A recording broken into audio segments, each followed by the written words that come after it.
Uh, here is the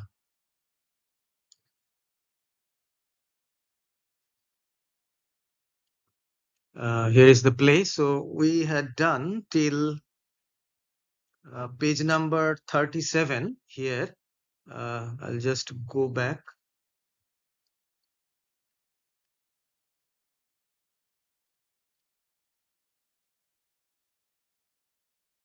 Uh, Actually, page number 36. So here women only do that when they have called each other a lot of other things first. Now, my dear boy, if we want to get a good table at Willis's, we really must go and dress. Do you know it is nearly 7? So uh, Jack is irritated. Oh, it always is nearly 7. Well, I am hungry. I never knew you when you weren't. What shall we do after dinner? Go to a theater? Oh no, I loathe listening. So Jack is saying that actually he listens to the dialogues, but he doesn't like to listen to the dialogues. He doesn't watch. Well, let us go to the club. Oh no, I hate talking. So he doesn't like to talk either. Well, we might trot round to the Empire at 10. Oh no, I can't bear looking at things. It is so silly. Well, what shall we do? Nothing. So Jack doesn't want to do anything at all. It is awfully hard work doing nothing.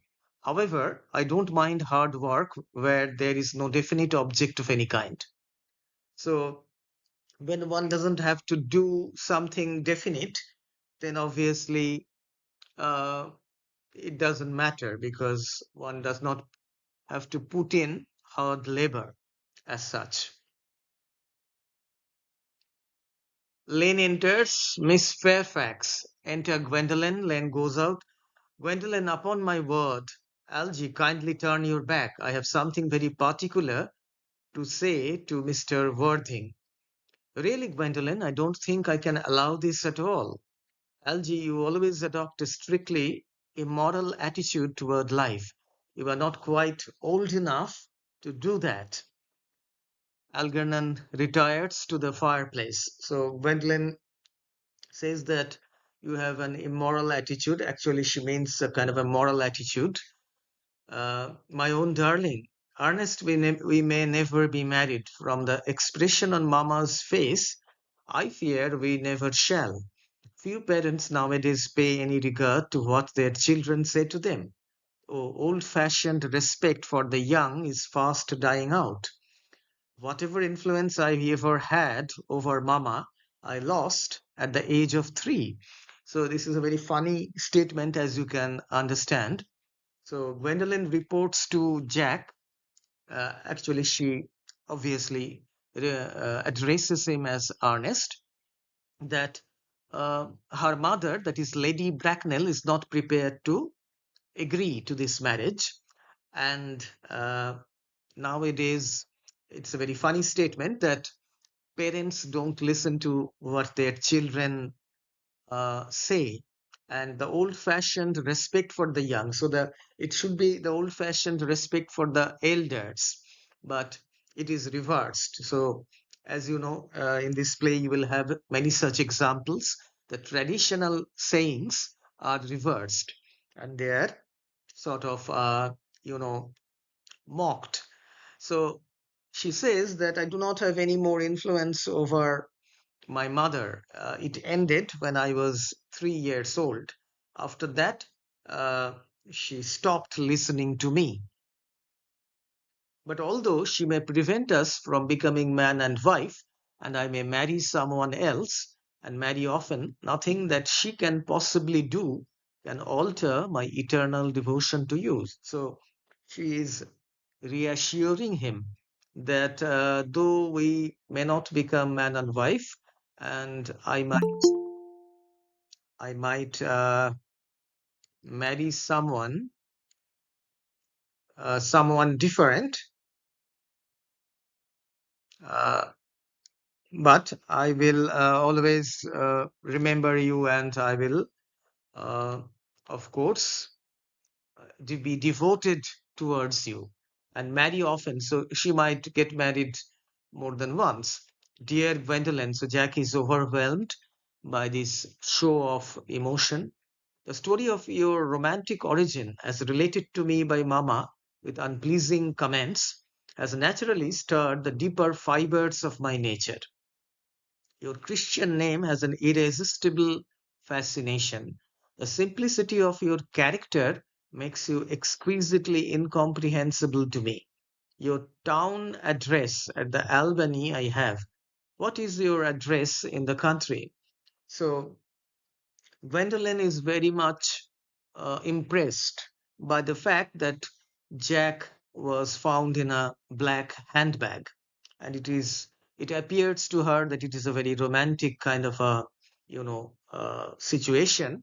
So it has stirred the deeper fibers of her nature, as she declares here, and of course the name Ernest, that is something that she adores.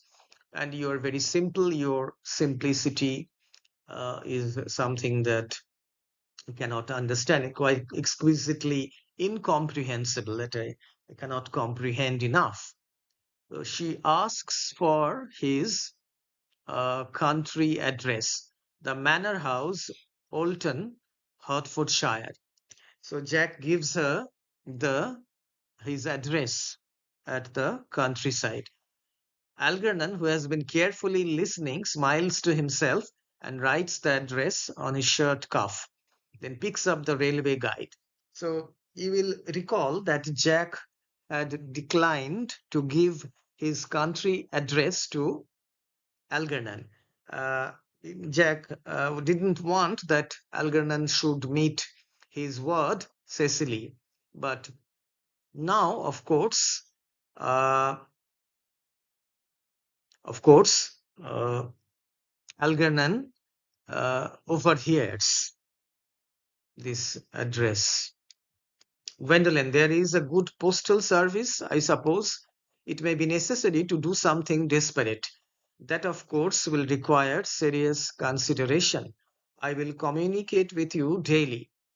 My own one, how long do you remain in town? So she is asking that how long will you remain in town? When are you going back to the country? Till Monday. Good, Algie, you may turn round now. Thanks, I have turned round already. So Algie is saying that, well, I have been listening to you indirectly. You may also ring the bell. You will let me see you to your carriage, my own darling? Certainly. To Lane, who now enters, I will see Miss Fairfax out. Yes, sir. Jack and Gwendolen go off. Lane presents several letters on a salver to Algernon.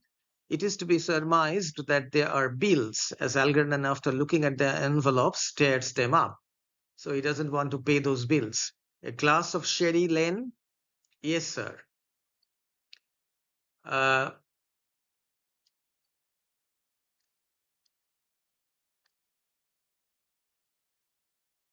Tomorrow, Lane, I am going bunburying. Yes, sir. I shall probably not be back till Monday. You can put up my dress clothes, my smoking jacket, and all the Bunbury suits. So Lane knows about this, that often his master goes to the countryside. Yes, sir, handing sherry. Sherry is a kind of a drink. I hope tomorrow will be a fine day, Lane. It never is, sir. Lane, you are a perfect pessimist. So you do not see to the brighter side of things. I do my best to give satisfaction, sir. Enter Jack. Lane goes off. There's a sensible, intellectual girl, the only girl I ever cared for in my life. Algernon is laughing immoderately. What on earth are you so amused at? Oh, I am a little anxious about poor Bunbury, that is all. If you do not,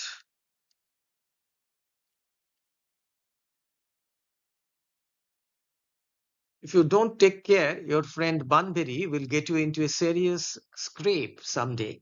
So Jack asks him not to be always, uh, you know, uh, going bunburying. I love scrapes. They are the only things that are never serious.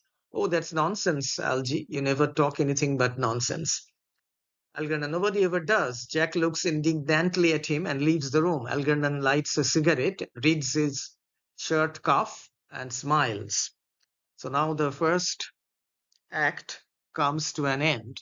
So as you can see, Algernon has made up his mind to go and visit Cecily. Act 2 now starts. The scene is garden at the manor house, that is Jack's country house. A flight of grey stone steps leads up to the house. The garden, an old-fashioned one, full of roses. Time of year, July. Basket chairs and a table covered with books are set under a large yew tree. Miss Prism discovered seated at the table. Cecily is at the back watering flowers. So Miss Prism is the governess. She looks after Cecily. Miss Prism calling Cecily, Cecily. Surely such a utilitarian occupation as the watering of flowers is rather Moulton's duty than yours, especially at a moment when intellectual pleasures await you. Your German grammar is on the table. Pray open it at page 15. We will repeat yesterday's lesson. So, Cecily is learning German, and uh, Miss Prism is teaching her, coming over very slowly. But I don't like German. It isn't at all a becoming language. I know perfectly well that I look quite plain after my German lesson. So she is not very keen in learning German. Miss Prism, child, you know how anxious your guardian is that you should improve yourself in every way. He laid particular stress on your German as he was leaving for town yesterday. Indeed, he always lays stress on your German when he is leaving for town. Dear Uncle Jack is so very serious. Sometimes he is so serious that I think he cannot be quite well. So Cecily doesn't really like to study German, and Jack's seriousness also. Miss Prism, drawing herself up, your guardian enjoys the best of health, and his gravity of demeanor is especially to be commended in one so comparatively young as he is. I know no one who has a higher sense of duty and responsibility. So Miss Prism totally disagrees with Cecily and says that uh, Jack is very responsible, is a very responsible person and very dutiful also. I suppose that is why he often looks a little bored when we three are together. Miss Prism, Cecily, I am surprised at you. Mr. Worthing has many troubles in his life. Idle merriment and triviality would be out of place in his conversation. You must remember his constant anxiety about that unfortunate young man, his brother. So, Miss Prism reminds Cecily that uh, her uncle has this invalid he's not invalid, but that profligate brother in Paris.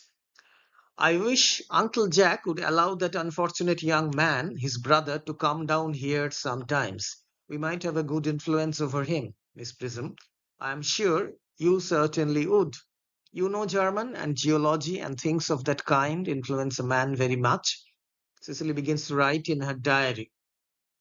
So Cecily wants that person to come over here, and she feels that if uh, her uncle's brother comes to their manor house, Miss Prism will have a good influence over him. Miss Prism, shaking her head, I do not think that even I could produce any effect on a character that, according to his own brother's admission, is irretrievably weak and vacillating. So Jack has said that his brother was a very weak character and he could not, he had difficulty in making up his mind. That is, vacillating, meaning that he could not make up his mind. Indeed, I am not sure that I would desire to reclaim him. I am not in favor of this modern mania for turning bad people into good people at a moment's notice. As a man sows, so let him reap. You must put away your diary, Cecily. I really don't see why you should keep a diary at all. So she asks her to put away her diary. I keep a diary in order to enter the wonderful secrets of my life. If I didn't write them down, I should probably forget all about them. Memory, my dear Cecily, is the diary that we all carry about with us. So we do not need to write down things as Miss Prism feels. Yes, but it usually chronicles the things that have never happened and couldn't possibly have happened. I believe that memory is responsible for nearly all the three-volume novels that Moody sends us. Do not speak slightingly of the three-volume novel, Cecily. I wrote one myself in earlier days. So Miss Prism uh, was actually she had written one novel, a three-volume novel. So a novel that had two sequels. Did you really, Miss Prism? How wonderfully clever you are. I hope it did not end happily. I don't like novels that end happily. They depress me so much. So she prefers sad novels which end tragically. So then she would feel happy. So novels which end happily uh, doesn't really appeal to her. The good ended happily and the bad unhappily. That is what fiction means. So that is the rule of novel writing. I suppose so, but it seems very unfair. And was your novel ever published? Alas, no. Manuscript unfortunately was abandoned.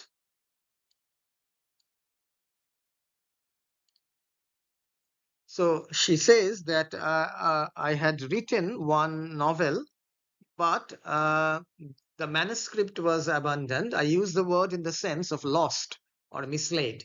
To your work, child, these speculations are profitless. Smiling, but I see dear Dr. Chasuble coming up through the garden. So, Dr. Chasuble is this religious person. Miss Prism, rising and advancing. Dr. Chasuble, this is indeed a pleasure. Enter Canon Chasuble. And how are we this morning, Miss Prism? You are, I trust, well. Miss Prism has just been complaining of a slight headache. I think it would do her so much good to have a short stroll with you in the park, Dr. Chasuble. So obviously, it is quite clear that Cecily doesn't want Dr. Chasuble to sit there with them and talk. And she tells a lie that Miss Prism was complaining of a headache. Cecily, I have not mentioned anything about a headache. No, dear Miss Prism, I know that, but I felt instinctively that you had a headache. Indeed, I was thinking about that and not about my German lesson when the rector came in. I hope, Cecily, you are not inattentive. Oh, I am afraid I am. So Cecily says the truth that she was not paying attention to uh, the words of Miss Prism. That is strange. Were I fortunate enough to be Miss Prism's pupil, I would hang upon her lips. Miss Prism glares. I spoke metaphorically. My metaphor was drawn from bees. Ahem. Mr. Worthing, I suppose, has not returned from town yet. Miss Prism, we do not expect him till Monday afternoon. Ah, yes, he usually likes to spend his Sunday in London. He's not one of those whose sole aim is enjoyment, as by all accounts that unfortunate young man his brother seems to be. But I must not disturb Egeria and her pupil any longer. Uh, Egeria, my name is Letitia, Doctor. Bowing, a classical allusion merely drawn from the pagan authors. I shall see you both, no doubt, at evensong. So during the evening prayers. I think, dear doctor, I will have a stroll with you. I find I have a headache after all, and a walk might do it good. So Miss Prism is now, she has decided to have a walk with him. With pleasure, Miss Prism, with pleasure. We might go as far as the schools and back. That would be delightful. Cecily, you will read your political economy in my absence. That chapter on the fall of the rupee you may omit. It is somewhat too sensational. Even these metallic problems have their melodramatic side. The fall of the rupee, the Indian rupee that is, goes down the garden with Dr. Chasuble. Cecily picks up books and throws them back on table. Horrid political economy, horrid geography, horrid German. Enter Merriman with a card on a salver. She's she has decided not to study in the absence of Miss Prism. Now someone is coming. Mr. Ernest Worthing has just driven over from the station. He has brought his luggage with him. Cecily takes the card and reads it. Mr. Ernest Worthing, B4 the Albany, W. Uncle Jack's brother. Did you tell him Mr. Worthing was in town? Yes, miss. He seemed very much disappointed. I mentioned that you and Miss Prism were in the garden. He said he was anxious to speak to you privately for a moment. So Algernon has taken up the name of Ernest Worthing, and he has come over here to meet Cecily. Ask Mr. Ernest Worthing to come here. I suppose you had better talk to the housekeeper about a room for him. Yes, miss. Merriman goes off. I have never met any really wicked person before. I feel rather frightened. I am so afraid he will look just like everyone else. Enter Algernon, very gay and debonair. He does.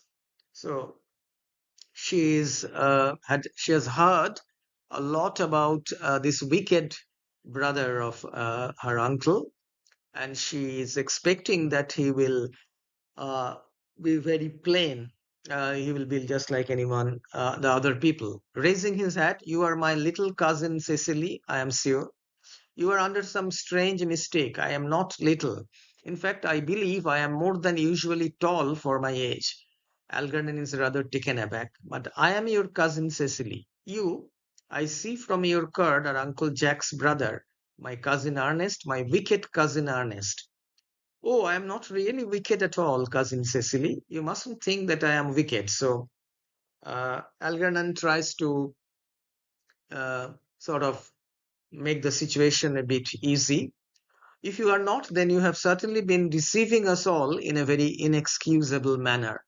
I hope you have not been leading a double life, pretending to be wicked and being really good all the time. That would be hypocrisy. So you should be what you are. You should behave like that. Looks at her in amazement. Oh, of course, I have been rather reckless. I am glad to hear it. In fact, now you mention the subject, I have been very bad in my own small way. Now, Algernon understands that if he says that he is not wicked, then Cecily would lose interest in him. So he has to, uh, humor her. I don't think you should be so proud of that, though I am sure it must have been very pleasant. It is much pleasanter being here with you. I can't understand how you are here at all. Uncle Jack won't be back till Monday afternoon. That is a great disappointment. I am obliged to go up by the first train on Monday morning. I have a business appointment that I am anxious to miss. So, Algernon, of course, doesn't want to meet Jack here, and he doesn't want him to know that he has come over here. Couldn't you miss it anywhere but in London? No, the appointment is in London. Well, I know, of course, how important it is not to keep a business engagement if one wants to retain any sense of the beauty of life. But still, I think you had better wait till Uncle Jack arrives. I know he wants to speak to you about your emigrating. So Jack has been saying that his brother would emigrate, that is, go away to a foreign country. About my what? You're emigrating. He has gone up to buy your outfit. I certainly wouldn't be let Jack buy my outfit. He has no taste in neckties at all. I don't think you will require neckties. Uncle Jack is sending you to Australia. Australia, I'd sooner die. So, uh, in those times, Australia, the British convicts, prisoners in the jails there, they were sent to Australia as a punishment. So only those prisoners, convicts, were sent there. And so Algernon is very much uh, frightened. Well, he said at dinner on Wednesday night that you would have to choose between this world, the next world, and Australia. So obviously, Jack is very much determined to deport him to Australia. Actually, he wants to get rid of this fictitious brother. Oh, well, the accounts I have received of Australia and the next world are not particularly encouraging. This world is good enough for me, Cousin Cecily. Yes, but are you good enough for it? So Cecily asks him. I'm afraid I am not that. That is why I want you to reform me. You might make that your mission, if you don't mind, Cousin Cecily. So he very wittily says that you might make me a good person, you might reform me and make that your goal in life. I'm afraid I have no time this afternoon. Well, would you mind my reforming myself this afternoon? It is rather quixotic of you, but I think you should try. Quixotic, you know, Don Quixote, the novel written by Miguel de Cervantes, the Spanish novelist. It's a classical work, classic novel where Don Quixote was this knight, or he thought that he was a knight. He went about imagining many adventures with his servant Sancho Panza. So he's referring to this eccentric knight.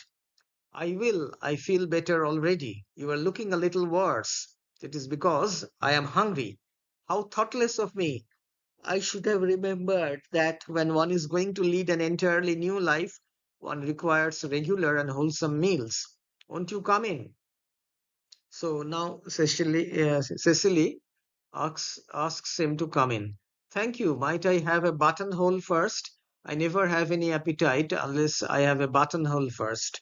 So he wants to put some flowers on his shirt. Uh, Medical Neil picks up scissors. No, I'd sooner have a pink rose. Why? Cuts a flower. Because you are like a pink rose, cousin Cecily. So he starts to flatter her that she is like a pink, pink rose.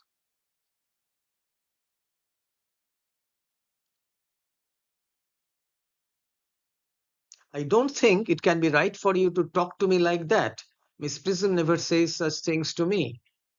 Algernon, then Miss Prism is a short-sighted old lady. Cecily puts the rose in his buttonhole. You are the prettiest girl I ever saw. Miss Prism says that all good looks are a snare. They are a snare that every sensible man would like to be caught in. Cecily, oh, I don't think I would care to catch a sensible man. I shouldn't know what to talk to him about. They pass into the house. Miss Prism and Dr. Chasuble return.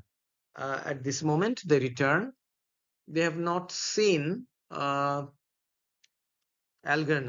You are too much alone, dear Dr. Chasuble. You should get married. A misanthrope. I can understand. A womanthrope, never. So, a misanthrope is a person who hates mixing or socializing with human beings. Womanthrope would be who hates mixing with women. Chasuble with a scholar's shudder. Believe me, I do not deserve so neologistic a phrase. The precept, as well as the practice of the primitive church, was distinctly against matrimony. So the church has forbidden uh, the rectors to marry sententiously. That is obviously the reason why the primitive church has not lasted up to the present day. And you do not seem to realize, dear doctor, that by persistently remaining single, a man converts himself into a permanent public temptation. Men should be more careful. This very celibacy leads weaker vessels astray. So you are celibate, remaining celibate, you are not marrying, but you might go astray. Chasuble, but is a man not equally attractive when married? No married man is ever attractive except to his wife. And often I have been told, not even to her. That depends on the intellectual sympathies of the woman. Maturity can always be dependent on. Ripeness can be trusted. Young women are green, Dr. Jezebel starts. I spoke horticulturally. My metaphor was drawn from fruits, but where is Cecily? Jezebel, perhaps she followed us to the schools. Entered Jack slowly from the back of the garden. He is dressed in the deepest mourning, with crepe hat band and black gloves. Miss Prism, Mr. Worthing, Chasuble, Mr. Worthing. So they have noticed that Jack is in mourning. Miss Prism, this is indeed a surprise. We did not look for you till Monday afternoon. Shakes Miss Prism's hand in a tragic manner. I have returned sooner than I expected. Dr. Chasuble, I hope you are well. Dear Mr. Worthing, I trust this garb of woe does not betoken some terrible calamity. So Dr. Chasuble is anxious to know what has happened. My brother, Miss Prism, more shameful deaths and extravagance, still leading his life of pleasure. So they uh, think that his brother is has committed some even more sinful thing. Shaking his head, dead. Your brother Ernest dead? Quite dead. What a lesson for him. I trust he will profit by it. So Miss Prism is satisfied. Mr. Worthing, I offer you my sincere condolence. You have at least the consolation of knowing that you were always the most generous and forgiving of brothers. So you did what you could. Poor Ernest, he had many faults, but it is a sad, sad blow. Chasuble, very sad indeed. Were you with him at the end? No, he died abroad, in Paris, in fact. I had a telegram last night from the manager of the Grand Hotel. So he has, he's not going to say that he had gone to London and there his brother had died. So he uh, makes him die in a place where they would not be able to inquire. Was the cause of death mentioned? A severe chill, it seems. As a man sows, so shall he reap. So Miss Prism is not at all sympathetic. So she feels that uh, Jack's brother has met his, the end that he deserved. Raising his hand, charity, dear Miss Prism, charity. None of us are perfect. I myself am peculiarly susceptible to drafts. Will the interment take place here? No, he seemed to have expressed a desire to be buried in Paris. In Paris, shakes his head. I fear that hardly points to any very serious state of mind at the last. You would no doubt wish me to make some slight allusion to this tragic domestic affliction next Sunday. Jack presses his hand convulsively. My sermon on the meaning of the manna in the wilderness can be adapted to almost any occasion, joyful or, as in the present case, distressing. So, manna is the divine food that fell from heaven that God provided for the Israelites. All sigh. I have preached it at harvest celebrations, christenings, confirmations, on days of humiliation and festal days. So he has this sermon uh, which can be adapted to any situation. The last time I delivered it was in the cathedral as a charity sermon on behalf of the society for the prevention of discontent among the upper orders. The bishop who was present was much struck by some of the analogies I drew. Ah, that reminds me, you mentioned christenings, I think, Dr. Chasuble. I suppose you know how to christen all right. Dr. Chasuble looks astounded. I mean, of course, you are continually christening, aren't you? So, christening is the kind of, it is a celebration or a formal way of naming a baby. When a baby is born, a Christian name is given to that baby. After baptism, holy water is sprinkled on the head of the baby and he or she is christened. It is, I regret to say, one of the rector's most constant duties in this parish. I have often spoken to the poorer classes on the subject, but they don't seem to know what thrift is. So there are so many babies that Dr. Chasuble has to go on christening. But is there any particular infant in whom you are interested, Mr. Worthing? Your brother was, I believe, unmarried, was he not? Oh, yes. Miss Prism, bitterly. People who live entirely for pleasure usually are. So Miss Prism is very severe on Jack's imaginary brother. But it is not for any child, dear doctor. I am very fond of children. No, the fact is, I would like to be christened myself this afternoon, if you have nothing better to do. So he now reveals that he wants to be christened. Chasuble, but surely, Mr. Worthing, you have been christened already? I don't remember anything about it. But have you any grave doubts on the subject? I certainly intend to have. Of course, I don't know if the thing would bother you in any way, or if you think I am a little too old now. So, can you christen me now that I am a young man, no longer a child, a baby? Not at all. The sprinkling and indeed the immersion of adults is a perfectly canonical practice. Immersion? You need have no apprehensions. Sprinkling is all that is necessary, or indeed I think advisable. Our weather is so changeable. At what hour would you wish the ceremony performed? Oh, I might not, I might trot round about 5 if that would suit you. So Jack says that around 5 in the evening. Perfectly, perfectly. In fact, I have two similar ceremonies to perform at that time. A case of twins that occurred recently in one of the outlying cottages on your own estate. Poor Jenkins, the carter, a most hard-working man. Oh, I don't see much fun in being christened along with other babies. It would be childish. Would 5:30 do? Admirably, admirably, takes out watch. And now, dear Mr. Worthing, I will not intrude any longer into a house of sorrow. I would merely beg you not to be too much bowed down by grief. What seem to us bitter trials are often blessings in disguise. So, Dr. Chasuble is, he is very sympathetic towards Jack because he has lost his brother. It is, I regret, next page. This seems to me a blessing of an extremely obvious kind. Enter Cecily from the house. Uncle Jack, oh, I am pleased to see you back. But what horrid clothes you have got on. Do go and change them. So she doesn't like the clothes, the black clothes. Cecily, my child, my child. Cecily goes towards Jack. He kisses her brow in a melancholy manner. What is the matter, Uncle Jack? Do look happy. You look as if you had toothache, and I have got such a surprise for you. Who do you think is in the dining room? Your brother. Who? Your brother Ernest. He arrived about half an hour ago. Jack.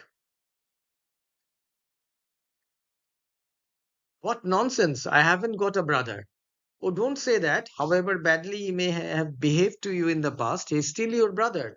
So Cecily says, why should you disown him? You couldn't be so heartless as to disown him. I'll tell him to come out, and you will shake hands with him, won't you, Uncle Jack? Runs back into the house. Chasuble, these are very joyful tidings. After we had all been resigned to his loss, his sudden return seems to me peculiarly distressing. So Miss Prism is a bit suspicious. My brother is in the dining room. I don't know what it all means. I think it is perfectly absurd. Enter Algernon and Cecily hand in hand. They come slowly up to Jack. Good heavens! Motions Algernon away. Algernon, Brother John, I have come down from town to tell you that I am very sorry for all the trouble I have given you, and that I intend to lead a better life in the future. So he now pretends that he is Jack's brother. Jack glares at him and does not take his hand. Cecily, Uncle Jack, you are not going to refuse your own brother's hand. So Cecily doesn't know about all these impersonations. Nothing will induce me to take his hand. I think his coming down here disgraceful. He knows perfectly well why. So obviously, he didn't expect Algernon to come up here. Uncle Jack, do be nice. There is some good in everyone. Ernest has just been telling me about his poor invalid friend, Mr. Bunbury, whom he goes to visit so often. And surely there must be much good in one who is kind to an invalid and leaves the pleasures of London to sit by a bed of pain. Oh, he has been talking about Bunbury, has he? Yes, he has told me all about poor Mr. Bunbury and his terrible state of health.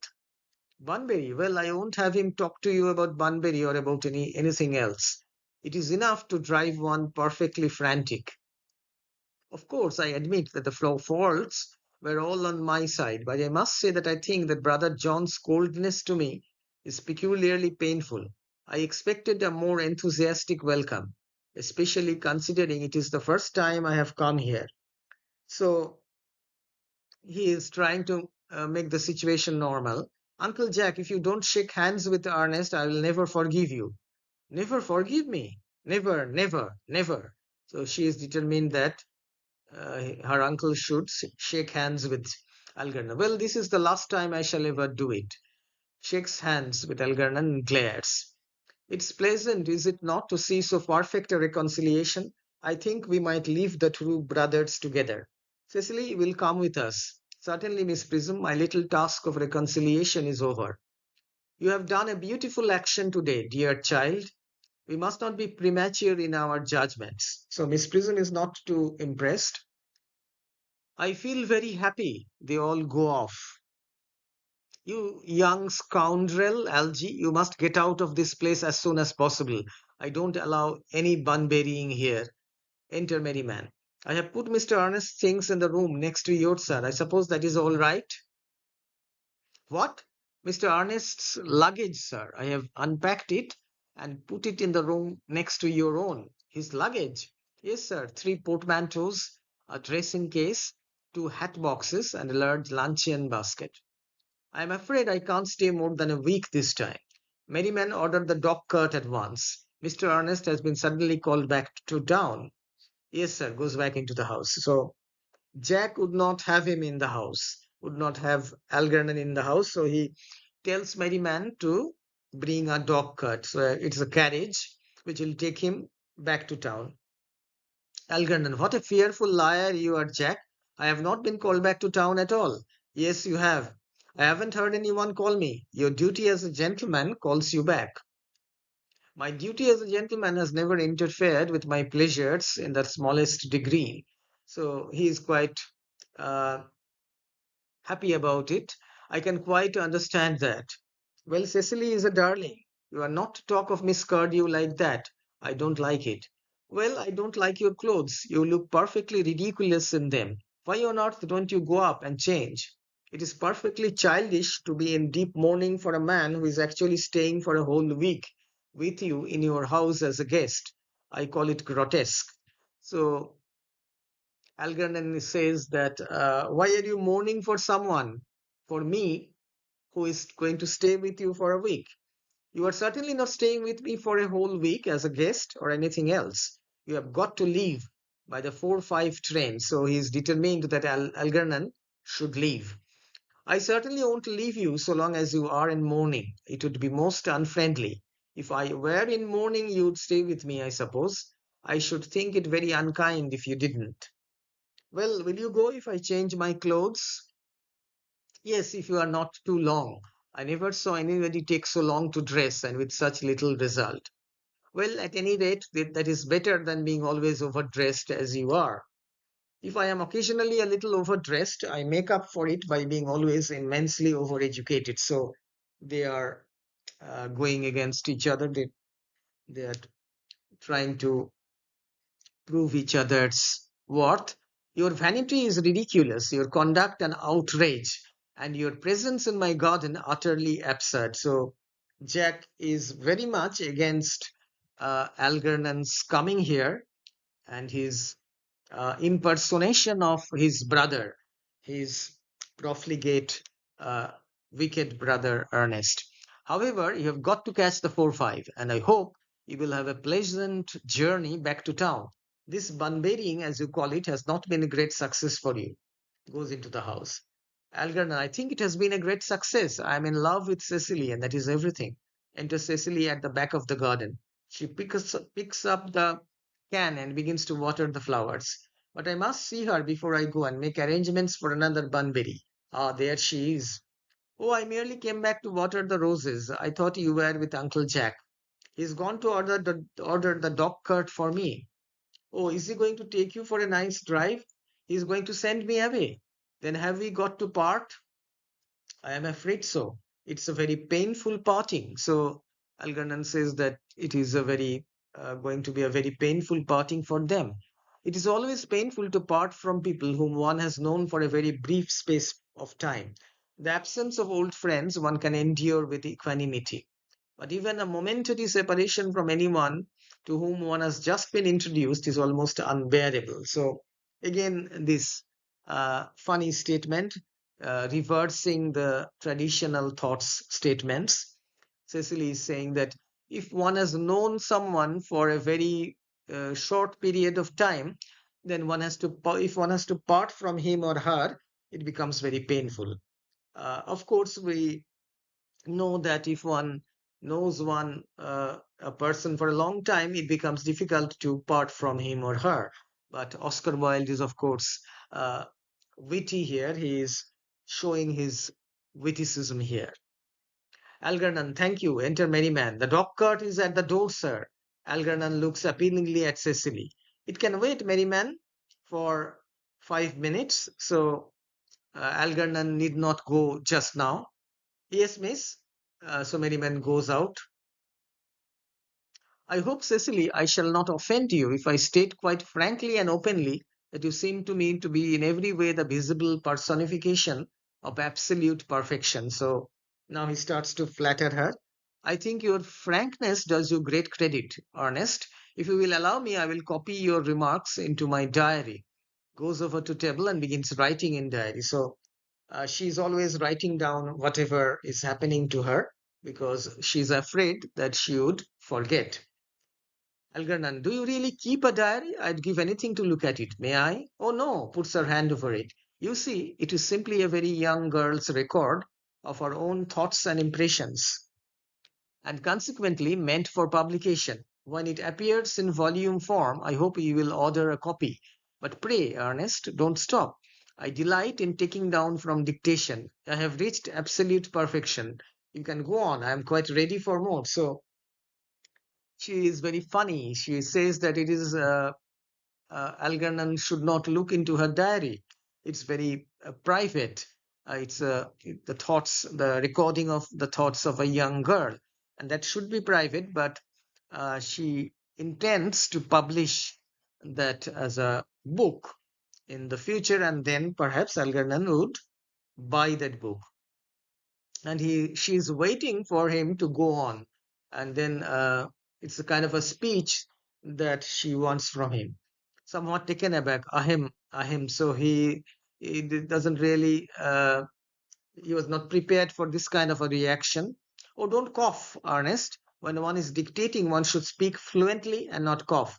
Besides, I don't know how to spell a cough. Right, says Algernon, speaks. Speaking very rapidly, Cecily, ever since I first looked upon your wonderful and incomparable beauty, I have dared to love you wildly, passionately, devotedly, hopelessly. So he is in a hurry to say all these things. I don't think that you should tell me that you love me wildly, passionately, devotedly, hopelessly. Hopelessly doesn't seem to make much sense, does it? So she doesn't like that word. Cecily, enter Merryman. The dog cart is waiting, sir. So 5 minutes are up. Tell it to come round next week at the same hour. Looks at Cecily, who makes no sign. Yes, sir, Merryman retires. Uncle Jack would be very much annoyed if he knew you were staying on till next week at the same hour.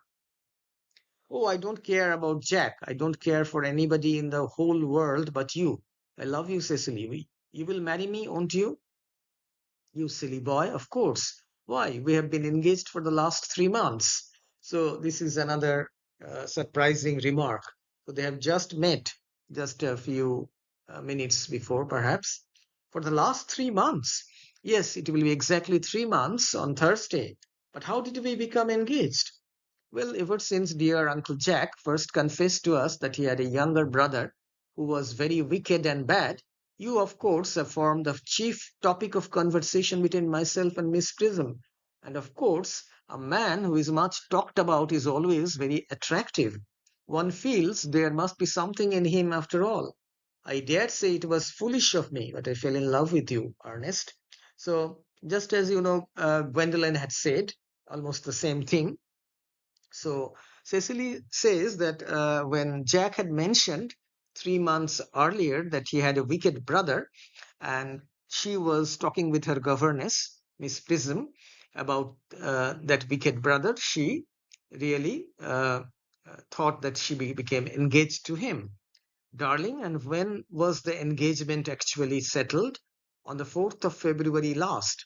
Worn out by your entire ignorance of my existence, I determined to end the matter one way or the other, and after a long struggle with myself, I accepted you under this dear old tree here. The next day, I bought this little ring in your name, and this is the little bangle with the true lover's knot I promised you always to wear. So she has done all these things. Did I give you this? It's very pretty, isn't it? Yes, you have wonderfully good taste, Ernest. It's the excuse I have always given for you leading such a bad life. And this is the box in which I keep all your dear letters. So it's totally absurd because Algernon has just met her and she has prepared all those letters, and which Algernon, of course, did not write because he didn't know her, and the ring and the bangle and all those things. Kneels at table, opens box, and produces letters tied up with blue ribbon. My letters, but my own sweet Cecily, I have never written you any letters. You need hardly remind me of that, Ernest. I remember only too well that I was forced to write your letters for you. I wrote always 3 times a week and sometimes oftener. So she has written those letters to herself, imagining that Algernon was writing to her. So she is a very funny girl. Oh, do let me read them, Cecily. Oh, I couldn't possibly. They would make you far too conceited. Replaces box. The three you wrote me after I had broken off the engagement are so beautiful and so badly spelled that even now I can hardly read them without crying a little. But was our engagement ever broken off? Of course it was, on the 22nd of last March. You can see the entry if you like, show's diary. Today I broke off my engagement with Ernest. I feel it is better to do so. The weather still continues charming. So she was doing whatever took her fancy. But why on earth did you break it off? What had I done? I had done nothing at all. Cecily, I am very much hurt indeed to hear you broke it off, particularly when the weather was so charming. So Algernon doesn't like this. It would hardly have been a really serious engagement if it hadn't been broken off at least once. But I forgave you before the week was out. So an engagement needs to be broken at least once. But I have forgiven you. Crossing to her and kneeling. What a perfect angel you are, Cecily. You dear romantic boy. He kisses her. She puts her fingers through his hair. I hope your hair curls naturally. Does it? Yes, darling, with a little help from others. I am so glad. You will never break off our engagement again, Cecily? I don't think I could break it off now that I have actually met you. Besides, of course, there is the question of your name. Yes, of course. Now Algernon feels a bit nervous because, of course, his name is not Ernest. It is Algernon, but Cecily doesn't know that, and now he has to think of something. Okay, so let me stop here today, and